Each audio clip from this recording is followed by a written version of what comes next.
В палате пахло не только больницей. В большой общей комнате стояло 8 кроватей, и все они были заняты пациентами. У каждого была своя старенькая обшарпанная тумбочка для личных вещей. А вот стульев было всего 2, так что посетители, навещавшие больных, должны были или делиться по очереди, или присаживаться на край кровати к своему родственнику. Да и все разговоры с посетителями тоже были на виду у соседей. Не только процедуры и осмотры врачей. Иногда самые словоохотливые пациенты любили поболтать еще и с соседями по палате, обсудить их родственников, поговорить о жизни до больницы, о доме или о даче, о машине в гараже или о рыбалке прошлой осенью. Дед Никита попал в больницу по настоянию внука. Сам-то он прекрасно знал, что давление у него частенько бывает выше положенного, но это его не очень беспокоило. Наоборот, когда оно опускалось до нормы, у старика начинала болеть голова. А вот немного выше, и он чувствовал себя прекрасно. Да и внук раньше не сильно жаловал деда своим вниманием. Старик привык уже давно жить сам в своей небольшой квартирке. С соседями дружил, был уважаемым авторитетом во дворе по части ремонта «Жигулей».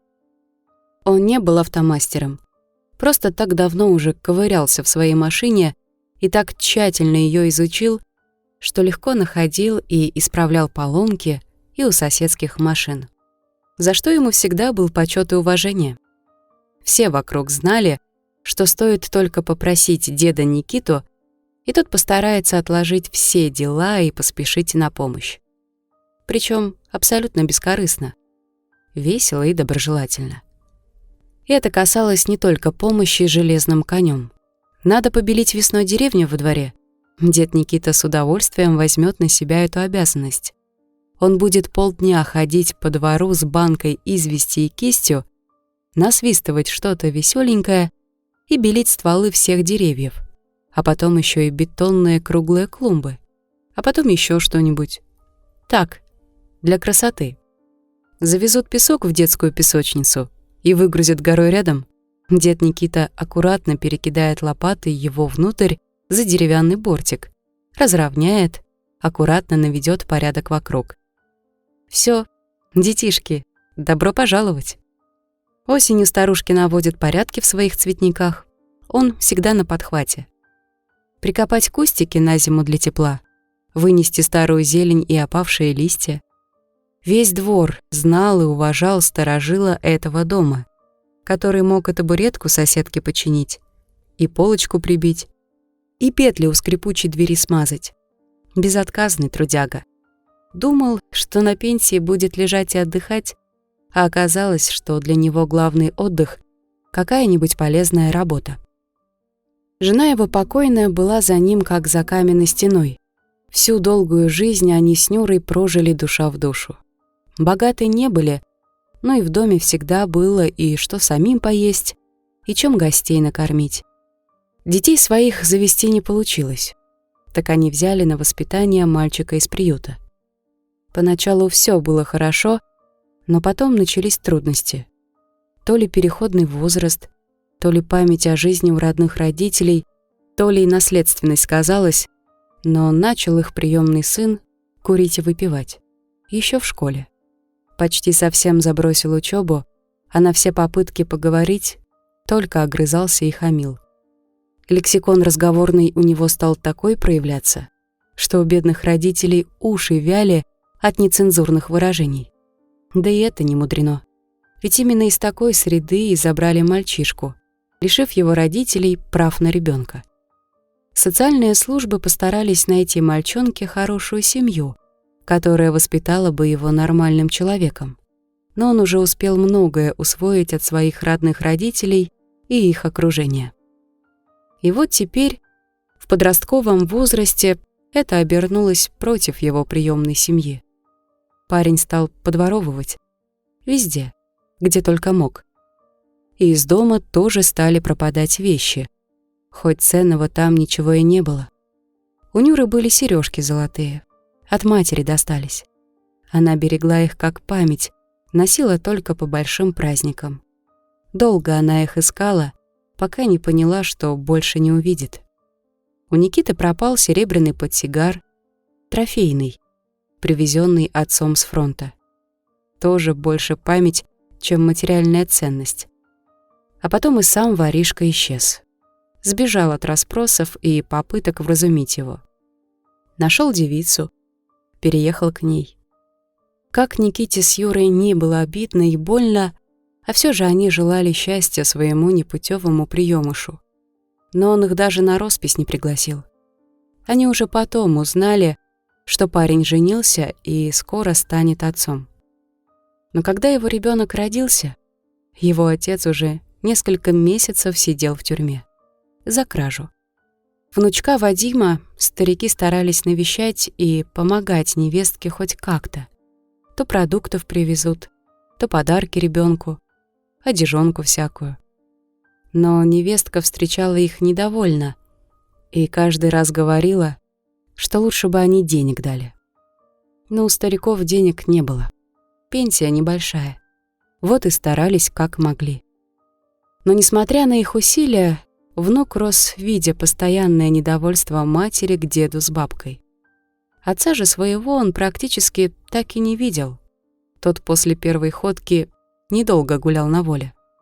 А когда его посадили в 3-й раз, заболел туберкулезом и умер через несколько лет в тюремном лазарете. Нюра тогда очень переживала, плакала, винила себя, что не смогла стать для приемного сына настоящей матерью, что не научила его жить правильно и хорошо, что позволила ему скитаться и закончить свои дни вот так. Никита тоже болезненно воспринял смерть приемного сына, хоть тот уже и был матёрым уголовником. Но больнее всего была реакция невестки, которая устроила им скандал, кричала и унижала стариков. И это все при Вадиме, который давно уже понял, что мать ни в грош не ставит деда с бабкой. У Нюры случился инсульт. Не выдержала ее душа такого. А дед Никита, как овдовел, так сказал, что ноги его больше не будет у невестки. Да она и не жалела об этом. Даже на похороны не пришла. А вот поминала и мужа, и свекровь частенько. Это был неплохой повод выпить рюмку-другую. Так она горе свое заливала, да и спивалась потихоньку. Вадим уже в школу ходил и старался как мог ухаживать за матерью. Но когда он после школы пошел учиться на сварщика, переехал в общагу, то мать в одиночестве еще больше запила. Так пьяная и попала под поезд. Просто упала, не удержалась на ногах. Вадим остался один и вспомнил про деда. Дружки-студенты надоумили его поразмышлять о квартире деда, да и его пенсии. Хоть и маленькая, всего одна комнатка, зато жилье никогда лишним не бывает. Если не самому жить, так продать или сдавать ее можно. Вот только деда куда девать? И как бы так его прибрать, чтоб еще и пенсию его получать? А пока Вадим учится и живет в общаге, квартиру матери он тоже решил сдавать. Деньги-то нужны. Заодно и к деду надо было найти подход. Старик хоть и добрый с виду, а не такой уж и дурак. Вадим начал придумывать, с какой стороны подобраться к старику. Когда прошло полгода после трагической гибели матери, решил он навестить деда, вместе помянуть мать, поплакаться. Как ему тяжело одному на белом свете, без родных, без семьи. Дед в квартиру пустил, помянуть согласился, а заодно уж и женушку его покойную Нюру, да и отца Вадима. Хоть и не путевый, а все же сын, пусть и не родной. Посидели они с внуком, поговорили. Вадим старался мягко обходить все опасные углы, меньше говорить о матери и больше о бабке, ведь это нравилось деду. А напоследок еще и про жилье разговор завел. «Эх, дед Никита, вы себе даже не представляете. Хорошо, что я в общаге сейчас живу. Ночевать хоть есть где. А как закончу учебу, так и податься некуда будет. Своего угла теперь у меня нет. Материны родственники забрали родительскую квартиру. Так что я теперь не знаю, куда мне идти после учебы. Хоть на улице в подворотне живи. Вот так-то. Вот такие родственники у матери оказались. Да как же это так? Разве могут они у тебя забрать? Ты ж первый на наследство. Ты же ее сын. Да что сын? Они завещание предъявили. Мол, мать на сестру свою двоюродную все отписала еще давным-давно. А потом, видать, и забыла про это, и не изменяла завещание. Вот так-то. Только личные вещи и разрешили забрать. Уже жильцов туда каких-то поселили. И все ведь по закону. И ничего не сделать. Вадим горестно жаловался на несуществующих родственников и выдуманное завещание. Конечно, в материной квартире действительно уже жили люди. Но это были его квартиранты, это он их туда поселил и получал с них деньги. Но деду этого не надо знать. Дед должен пожалеть внучка и пустить к себе. Так оно и получилось. Вадим стал регулярно наведываться к старику, приносить ему гостинцев, закуски на стол. Но дед пил мало и редко, а от еды не отказывался. Сам накрывал и кормил внука. Вадим постепенно приучил деда к своим визитам, да и не переставал напоминать о своем бедственном положении. Дед Никита так проникся ситуацией внука, так сопереживал, что даже с соседями на досуге обсуждал коварство родни его покойной матери, отнявшей квартиру у сироты, выгнавшей бедного мальчика из отчего дома буквально на улицу. Соседи цокали языком, качали головами. Они с такой ситуацией еще не сталкивались. А Вадим продолжал приводить свой план в действие. Как-то во время одного из визитов к старику он заметил, что у деда голова вроде бы болит. Заботливый внучок тут же вызвал скорую. Конечно, оказалось, что у деда очень высокое давление. И хоть он и сопротивлялся и не желал ехать в больницу, внуку и бригаде скорой помощи все же удалось его уговорить. Доктор еще сказал ему тогда: «Что ты сопротивляешься? Посмотри, как внук за тебя переживает. Сейчас молодежь такая, что и скорую вызывать не стали бы. Болеешь и ладно. Быстрее окочуришься. А твой вон заботится. Радоваться надо». Пришлось деду согласиться. Стыдно ему стало. И правда, внук беспокоится, добра и здоровья ему желает, а он уперся, как баран в новые ворота. И вот теперь лежит он в этой душной переполненной палате, а внук навещает дедушку каждый день, заботится о нем, приносит гостинцы, бананы и йогурты сладкие. Сам взял у старика ключи и ездил поливать цветочки на подоконнике, чтоб не засохли бабушкины герани. Ее любимые цветы, за которыми дед так старательно ухаживал в память о ней. Соседи по палате только умиляются. Какой же заботливый и нежный внук у деда Никиты.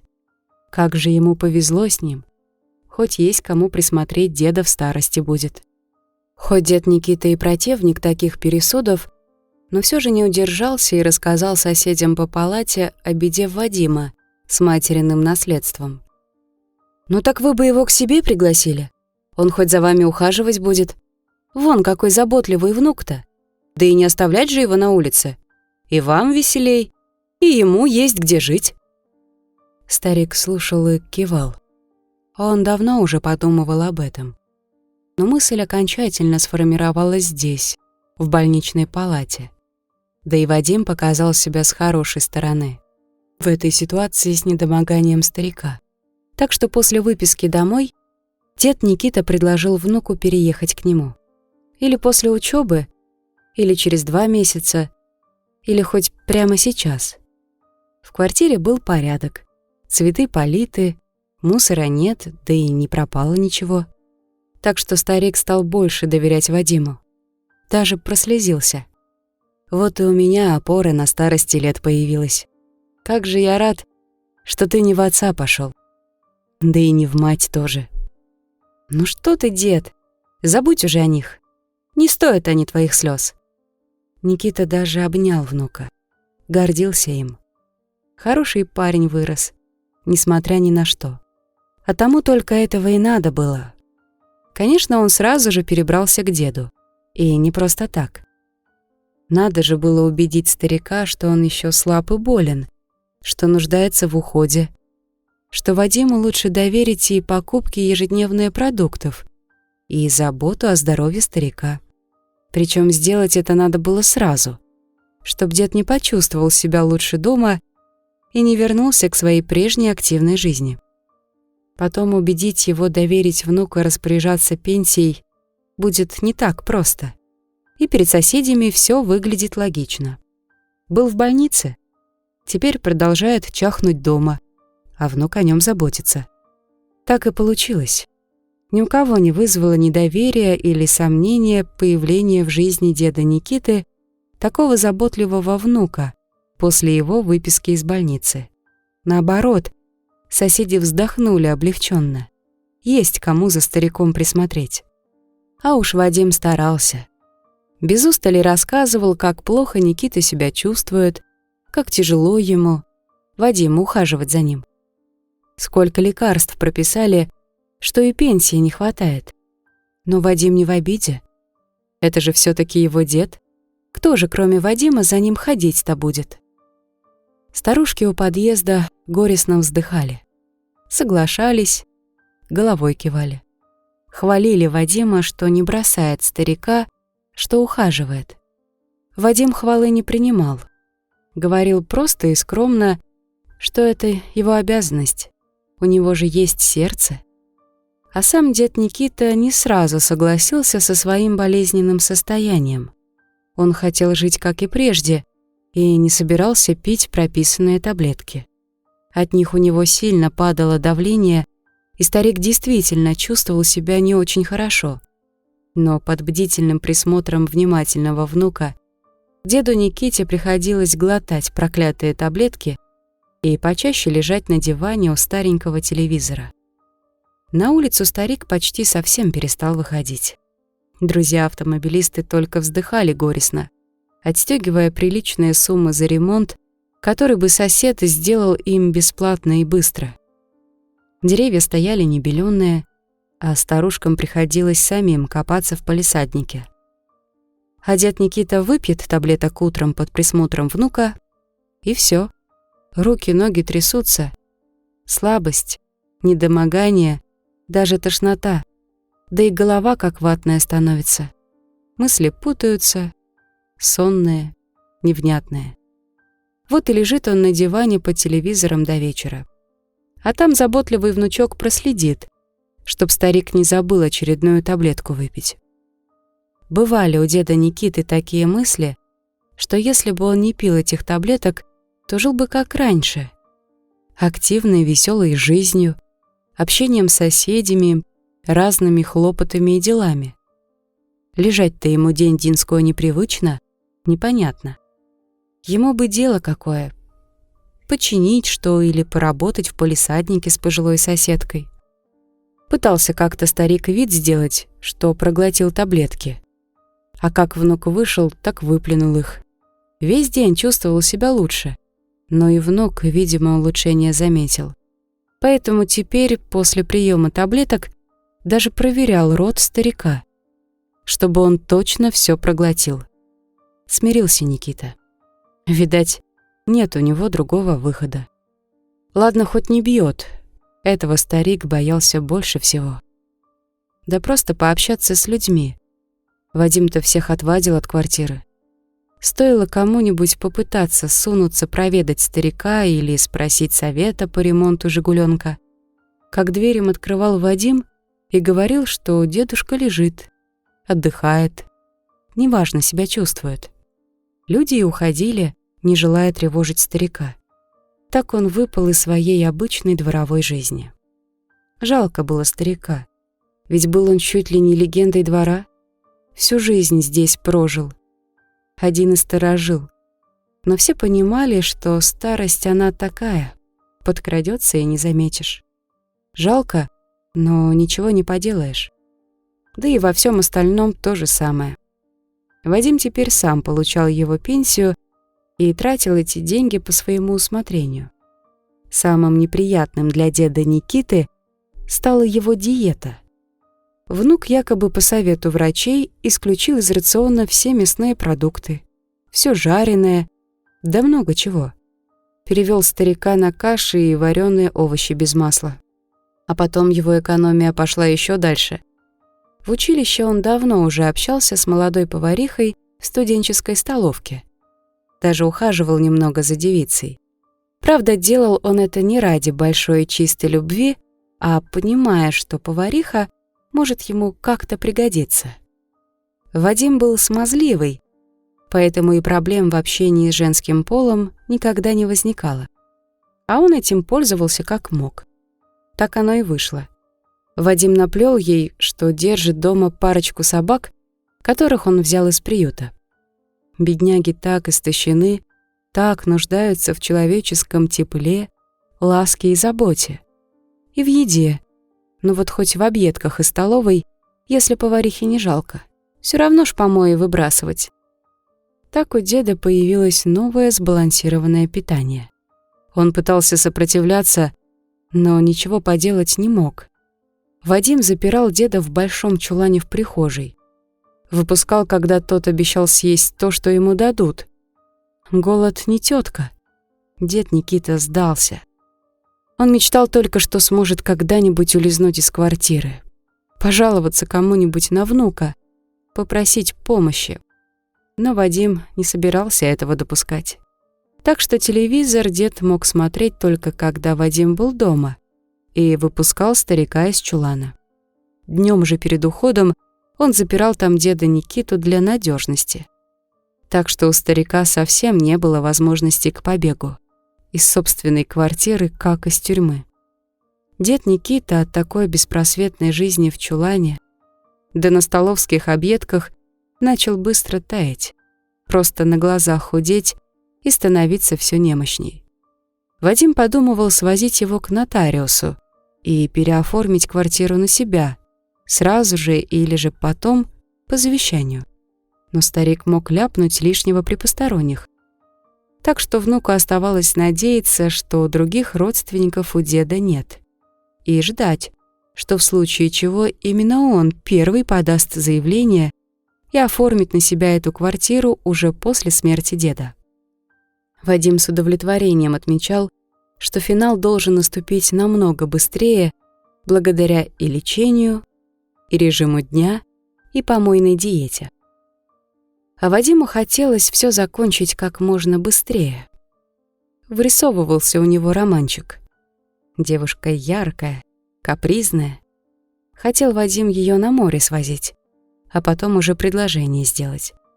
Не то чтобы он был без ума влюблён, но папаша этой девицы был довольно состоятельным человеком, а значит, женившись на ней, можно будет всю жизнь ерундой заниматься, а не на заводе пахать с утра до ночи. Вадим уже чувствовал себя абсолютно полноправным хозяином стариковой квартиры. Он даже заранее поинтересовался расценками на сдачу такого жилья и на продажу этой квартиры. Оба варианта его вполне устраивали. Жаль, конечно, не будет дедовой пенсии. Она хоть и небольшая, а все же на карманные расходы внуку хватало. Конечно, когда деда не станет, то и пенсию выплачивать прекратят. Зато на квартире он может получить намного больше денег. Так бы и случилось в скором времени. Через год, а то и раньше. Так бы оно и произошло, если бы не одно событие в жизни старика. Как-то раз Вадим только запер деда Никиту в привычный чулан и подпер для надежности дверную ручку спинкой стула. Так вдруг неожиданно в дверь позвонили. Вадим стоял одетый и уже протянул руку с ключом, чтобы открыть двери и уходить на занятия. Старик обреченно сидит в чулане. Все хорошо. И тут этот звонок. Неужели кому-то из соседей снова приспичило искать деда и просить какой-то помощи? Словно он обязан на общественных началах тут все снова делать. Ну что за люди? Вадим ворча настраивался морально, чтобы дать четкий эмоциональный ответ. Чтобы эти ушли, и другим неповадно было. Дверной звонок снова позвонил. Сильно и уверенно. Нет, Так и не звонят обычные соседи, просители помощи. Вадим вынужден был открыть входную дверь. Стоящая на пороге делегация порядком его удивила. Внук порядком струхнул, обоснованно предполагая, что сейчас ему придется предъявить деда, а тот может лишнего сболтнуть. С другой стороны, а может просто не пускать этих представителей правоохранительных органов и каких-то непонятных людей? Ну что они ему сделают, если не смогут войти в квартиру и обнаружить деда запертым в чулане? И какое право они имеют вот так отрывать людей? Небось, старухи у подъезда наболтали. А так, по существу, у них ничего не должно было быть. Да и старик все еще жив, если что. То, что произошло дальше, повергло его в шок. У них оказался ордер на обыск, который они ткнули ему в лицо и, сразу не останавливаясь в дверях, прошли в квартиру. Они быстро оглядывались по сторонам, все рассматривали и, конечно же, заметили дверь в чулан, закрытую на новый навесной замок. Они потребовали добровольно открыть этот замок, либо им придется его срезать. Вадим обреченно открыл замок. То, что предстало глазам следователя, экспертов, понятых, не могло никого оставить равнодушным. Заросший, исхудалый, немощный старик в грязной засаленной пижаме сидел в углу крохотной темной каморки.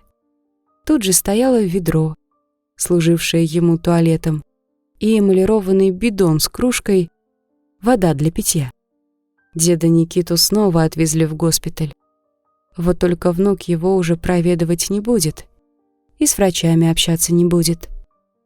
Да и планов на дедову квартиру у него уже нет. В ближайшее время ему будет негде жить, причем без дальних прогулок. Когда дед Никита в первый раз попал в больницу, рядом с ним в палате лежал пожилой мужчина. Он опытным взглядом сразу увидел наигранность чувств внука к наивному старику. Да и в истории с материным наследством тоже не все было понятно ему, как опытному юристу.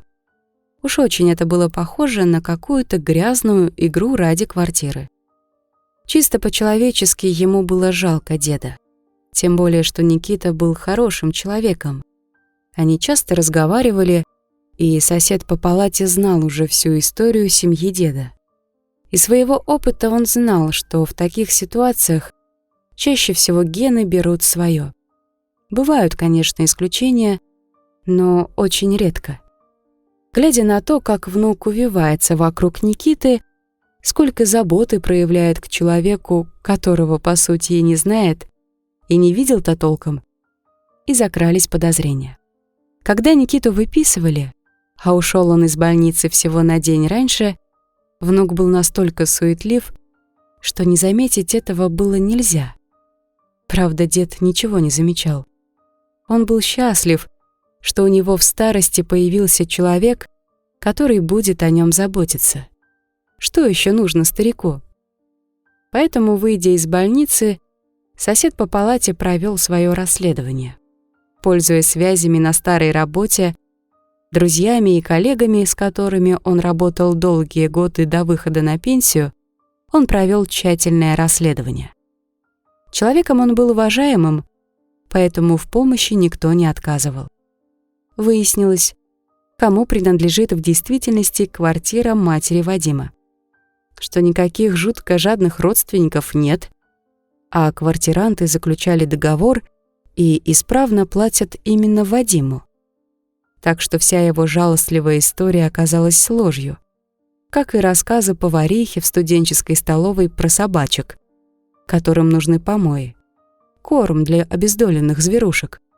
Не составило труда выяснить, какие таблетки регулярно покупал Вадим в аптеке для своего деда. А лечащий врач рассказала, какие побочные эффекты наблюдались у пациента именно при приеме этого препарата.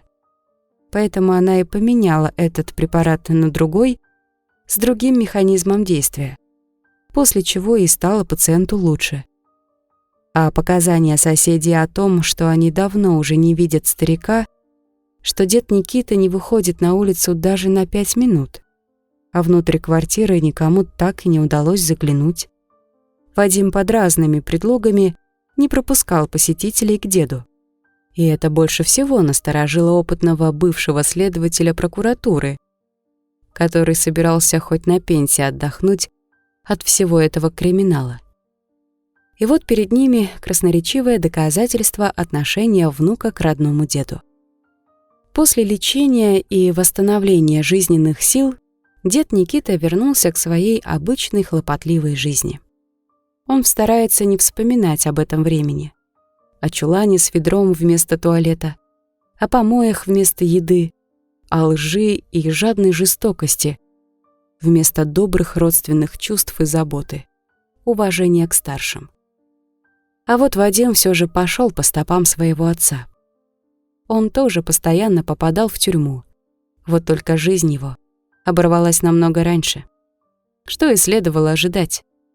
И по генам предыдущих поколений, и по опыту профессионала, который не поверил спектаклям, устроенным гиперзаботливым внучком, своему внезапно ставшему родственником деду. Соседи еще долго обсуждали и зловредного внука, и бедного измученного старика. Все с нетерпением ждали его выхода во двор. Его помощи с машинами, его шуточек и веселых мелодий, которые он все время насвистывает.